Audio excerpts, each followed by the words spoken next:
So I wanted to film a video about my takeaways from this prop because, I don't know, like hindsight is 2020 as they say.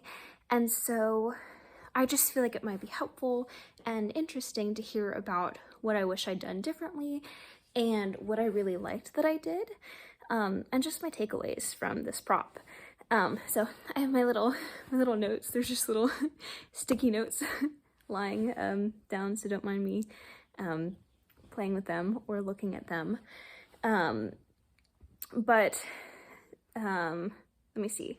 So I would say the amount of foam that I ordered was perfect.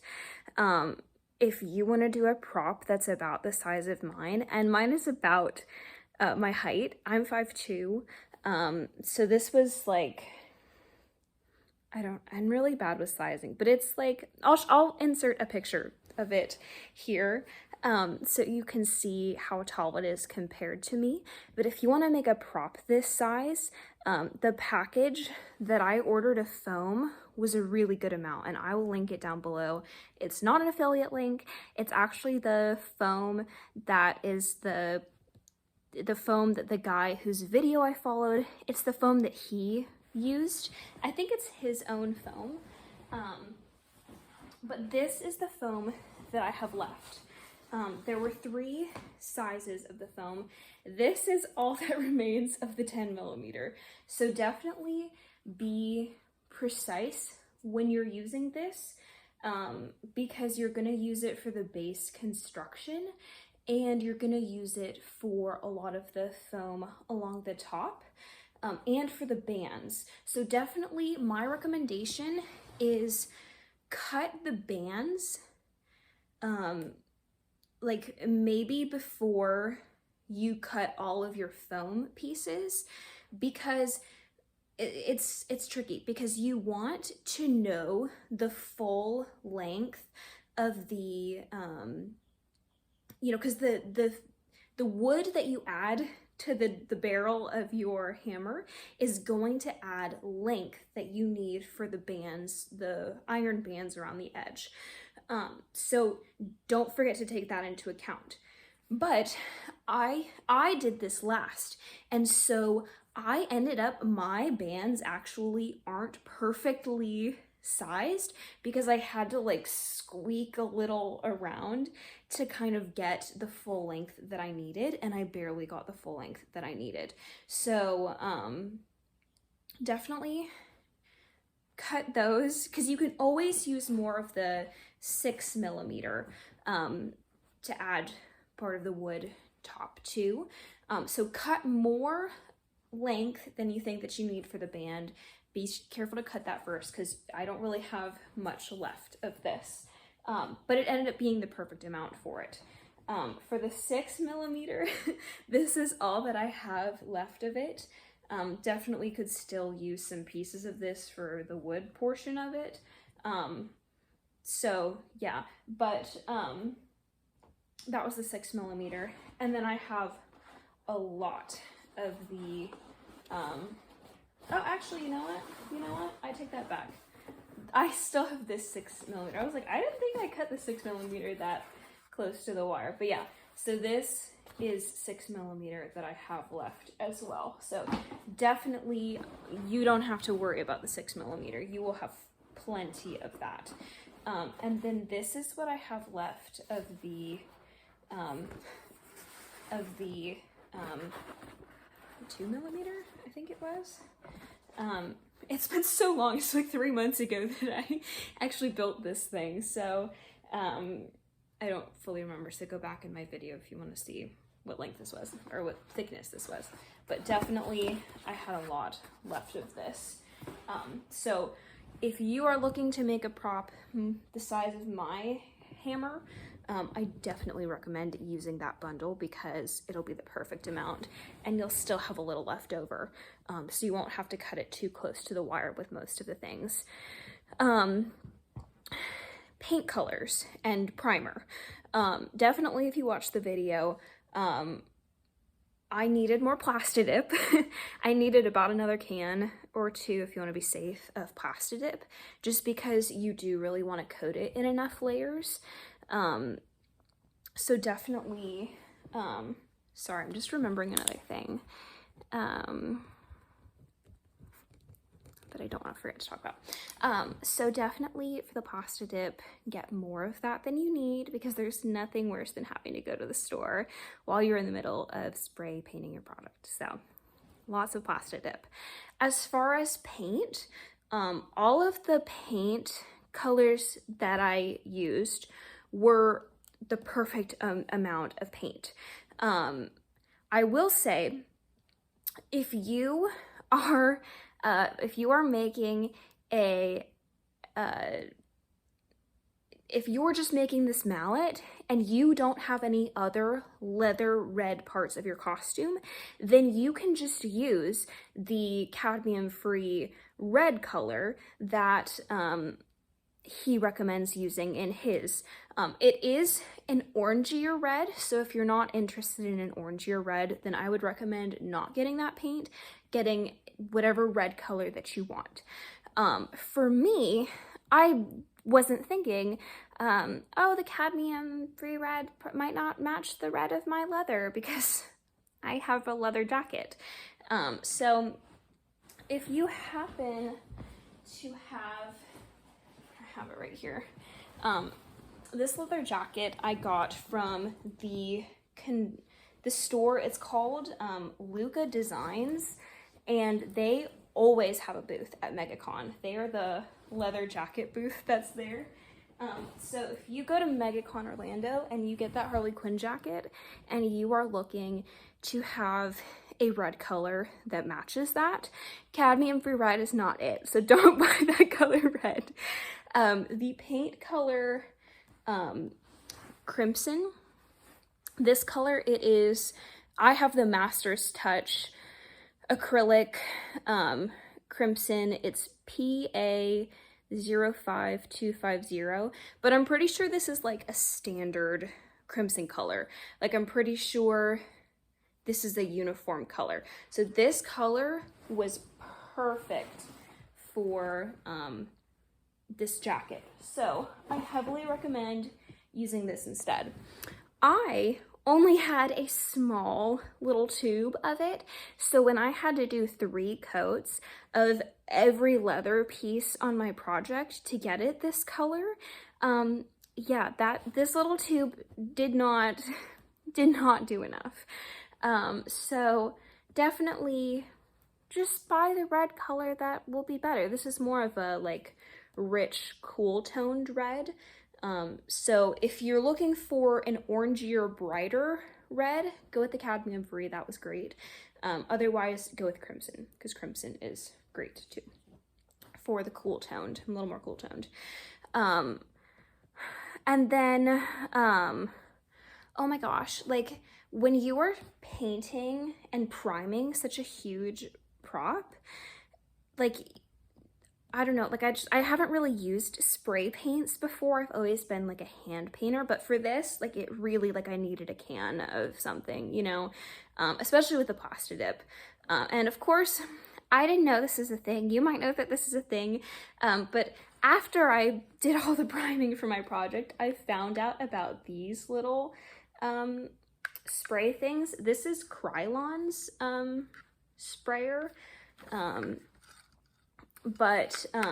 And it's connected to a sealer at the moment, just so you can see how it fits, but it's just this black portion, and it makes it so much easier. So just get one of these because they're great. You can find them at any hardware store. That's where I picked mine up. I think I found mine at like Ace or maybe even at Walmart when I was getting my more paint. And then as far as the dark wash, I mentioned this in my painting video, but make sure that that is an area where you are not skimping on like labor, because there were definitely some areas for my prop where it was just a pain to try and go back and like darken them, and it just really didn't happen and it didn't look as natural. So just be very, very thorough, and you're gonna hate it and you're not gonna like it, but it makes so much of a difference. So yeah, like really take your time with that part. You can be a little, you know, a little less precise with the actual bark paint job, because, you know, like you can be, but you need to take the full time for the dark wash.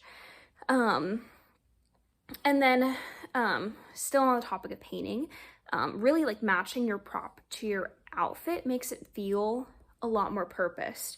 So, you know, you might not be using a leather jacket, you might have something else, but maybe finding some way in which to tie it to your outfit. Like for me, I made sure, because on the jacket, you know, she had like diamonds are her iconic symbol, but I also looked at these diamonds and where they were positioned and the color of them and all of that.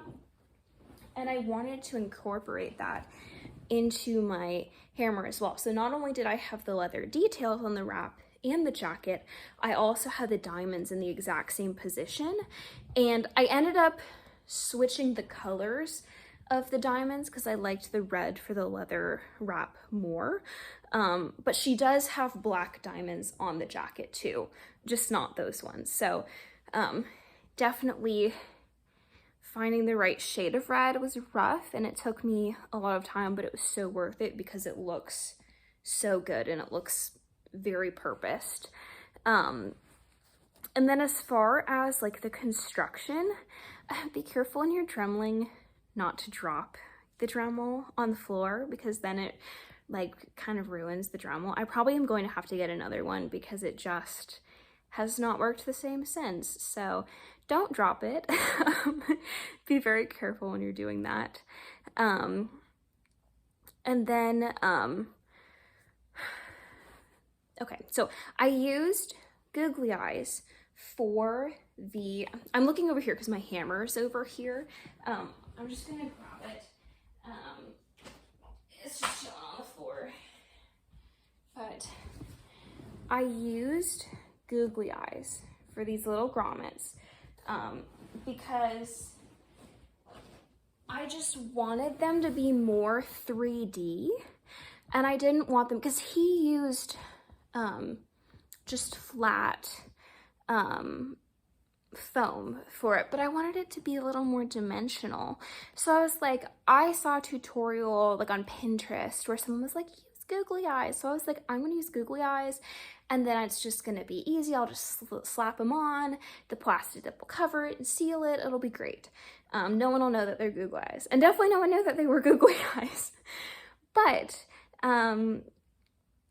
the thing that I wasn't thinking about for Googly Eyes is when they make them, and let me even see, do I have Googly Eyes around here? No, I must have put them up already. But when they make Googly Eyes, it is, you know, the plastic part at the top, which is the eye portion, and then the backing of it is like a whole bunch of layers of paper, I think. So when you're attaching the Googly Eye to the foam, you are only attaching one of those layers to the foam, and you're trusting that the other layers are going to stay connected because they were manufactured to be connected. But what happened for me, and it only happened with one of the Googly Eyes, thankfully. I think with all of the paint that I put on it, it's pretty slacked on there, but one of them fell off while I was priming it, and it was such a pain, and I just had to be I just was paranoid about it, and I honestly was convinced that some of my Googly Eyes were gonna fall off at the convention. I had like backup paint that I was going to put on it just in case one of them fell off, but I think because I ended up having to put so many layers of red paint on it, it ended up covering it. But because the Googly Eye, it fell off after I Plastidipped 3 times and primed like 2 times. So I thought that that was going to be enough to like seal it and keep it on, but it was not for all of them. So keep that in mind. I'm not saying don't do it, but I am saying you're just gonna want to add a lot of paint layers over it. I think it looks really cool. So ultimately I don't regret doing it, but it caused a lot more like headache than I would necessarily recommend. So just keep that in mind. And then this project, it took me 3 months to do.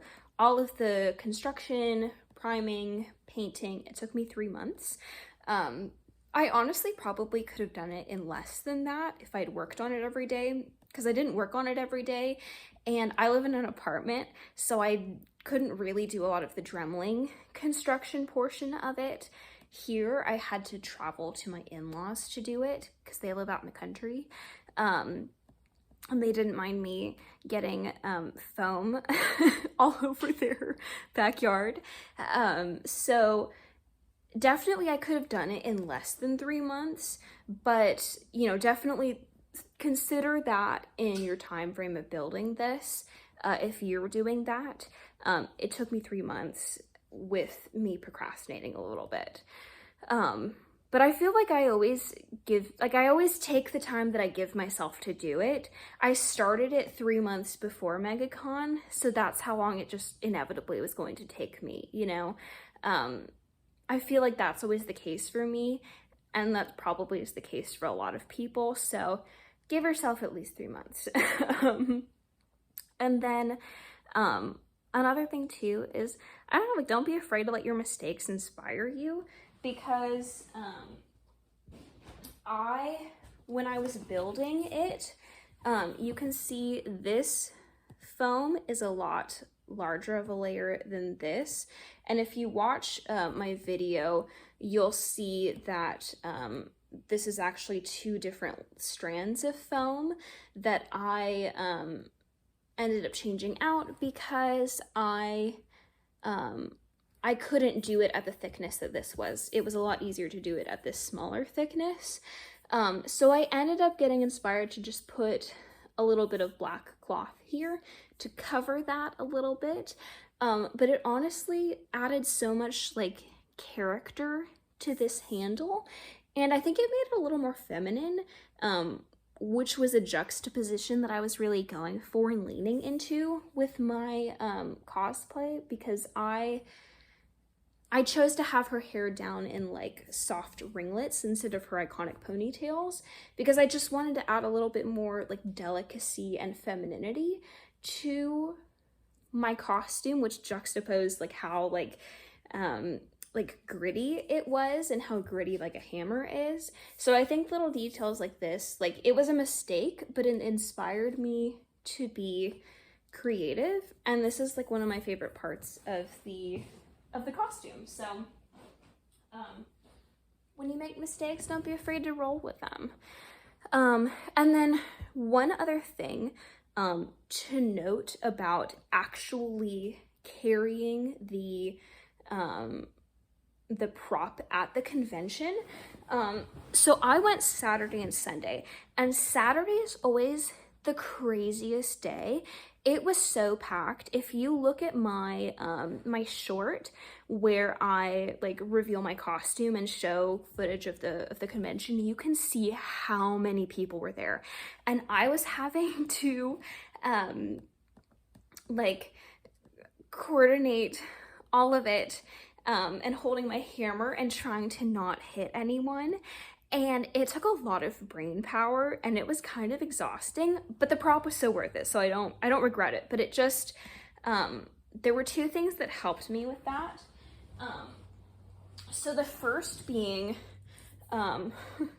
this seam with these edges just so happens to like line up with like the edge of the mallet.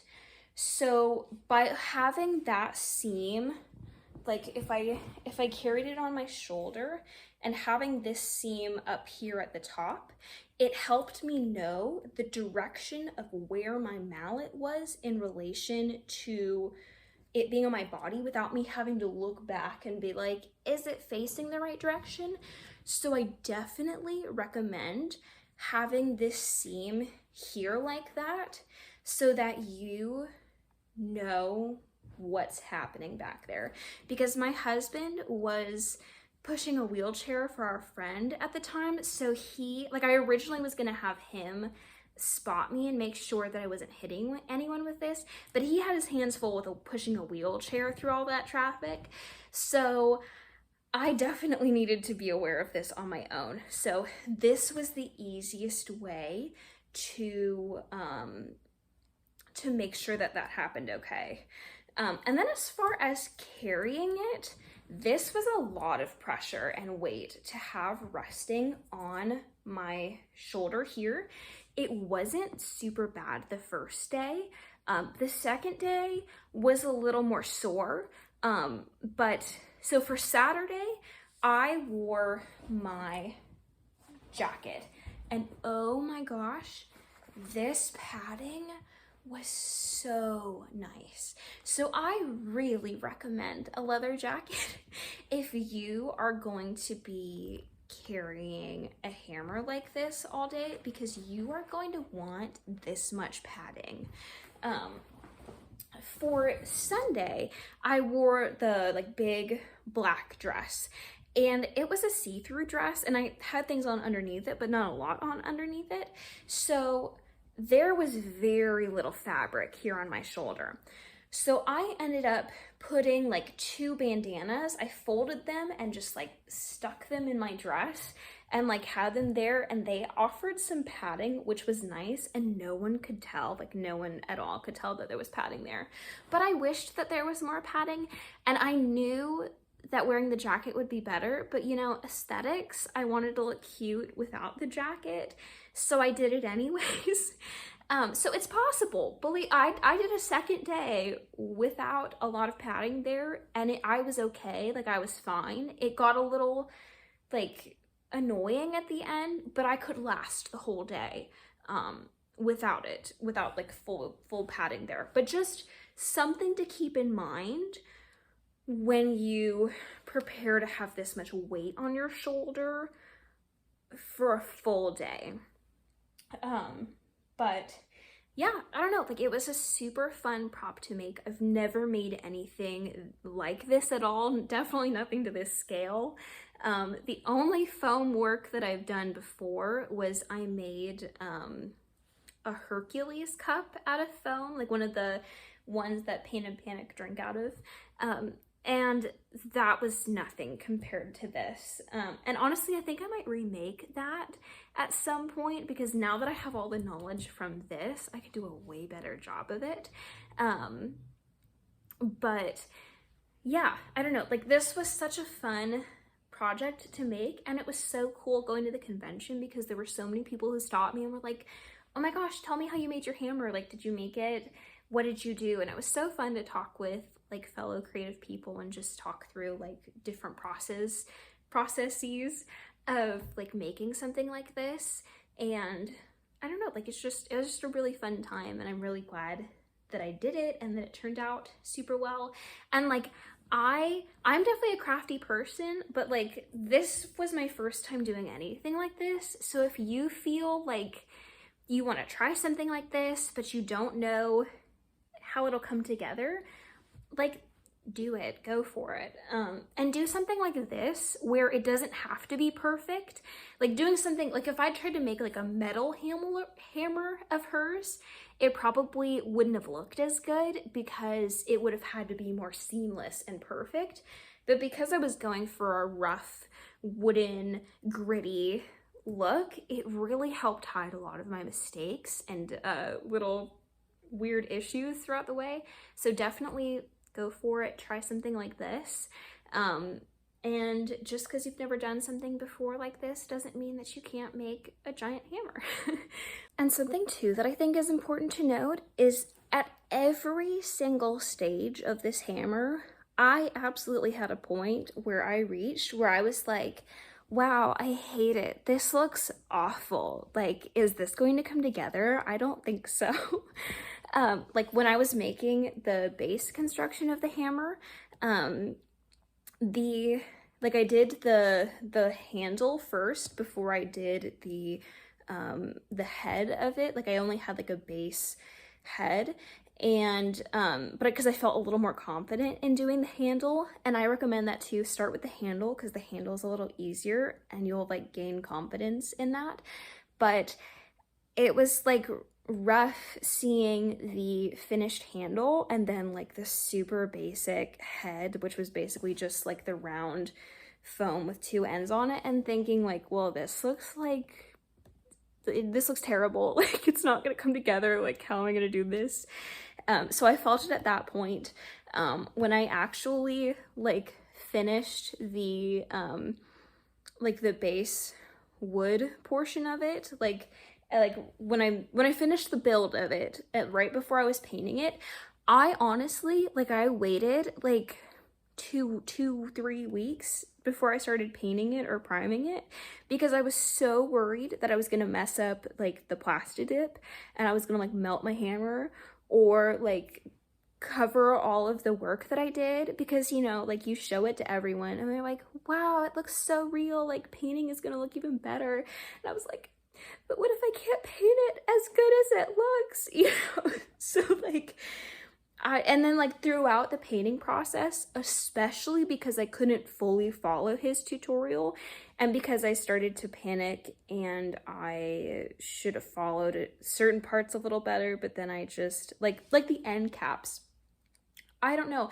like I reached this point where I forgot that I was painting base layers at times, and I was just like panicking, and I don't know, like I was a mess. Like you are going to have many parts where you're just like, is it gonna come together? Like it looks awful. But the thing about doing something like this is just keep going and keep working in layers, because every layer of paint that you add, every layer of detail and dimension is going to make it look better. So definitely, I didn't think it was gonna look this good from when I started at it, but like just like keep adding layers of the foam build, keep adding details, keep adding little marks everywhere, keep adding paint to add dimension, like just keep going, and I promise, like it'll look better than what it's looking like at whatever point that you're having the anxiety attack, and you just need to keep going, like it'll come together.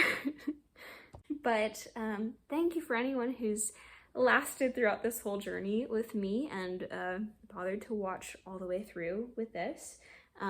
It's been super fun, and I hope you enjoyed watching it as much as I enjoyed making it.